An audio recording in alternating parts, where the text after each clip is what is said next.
ये तो बहुत बड़ कथा कहीं गोटे कार्य को स्वीकृति मिलवा पुणी दीर्घ दिन व्यवधान पर ये सबुठ बड़ माने उपलब्धि जार वर्णना ना कहीं जिते गोटे निरविच्छिन्न भाव में आप कार्य करुवे निष्ठार सहित कार्य करुवे से गोटे यही जो पुरस्कार पुणी राज्य श्रेष्ठ पुरस्कार विजु पट्टनायक क्रीड़ा पुरस्कार जहाँ समस्त स्वप्न ताहा जो मते कार्य करने आहुरी उत्कंठा माने उत्कंठित करिछि एवं प्रेरणा मध्य जोगाउछि जे ना मु आहुरी किछि नुआ करी मु किछि एपर्यंत करी नाही मोर भावना होछि जे मु एपर्यंत जहाँ करिछि सरीगला एई पुरस्कार रे मते आहुरी बहुत किछि करिवार अछि बहुत किछि देखैबार अछि एवं बहुत जगह रे पहुँचीबार अछि एवं क्रीड़ा को नहीं बहुत माने तृणमूल स्तर रे पर्यंत पहुँचीबार अछि तेणु यही होछि मोर लक्ष्य यही होछि मोर उद्देश्य यही मते जदि सुजोग मिले धारावाहिक भाव में सारा जीवन मु क्रीड़ा कार्य करने को माने निष्पत्ति नहीं कथा हूँ कौन कहले ना ये जो क्रीडार तृणमूल स्तर जो सचेतन अभाव जो बहु पिला खेल छाड़ी दियंती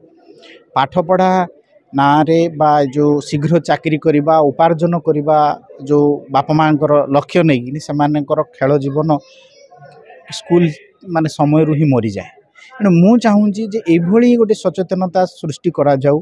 तृणमूल स्तर अभिभावक मानक महल में जदि पिलाटी खेलुची ताको खेलिया छाड़ी दिया जाऊ आ खेल रे केते बाट जाए पहुँची हुए से धारणा जदि अभिभावक मानक मध्य रहिबो ताले से हो तो कहबिनी जे ना जब माने बाध्यकतार पाठ पढ़िया को से बाध्य करें तेणु से ही मोर उद्देश्य रही जे गोटे सचेतनता क्रिएट करवा अभिभावक महल में एवं ताहा पूरा ग्रामांचल पूरा तृणमूल स्तर में पहुँचेबा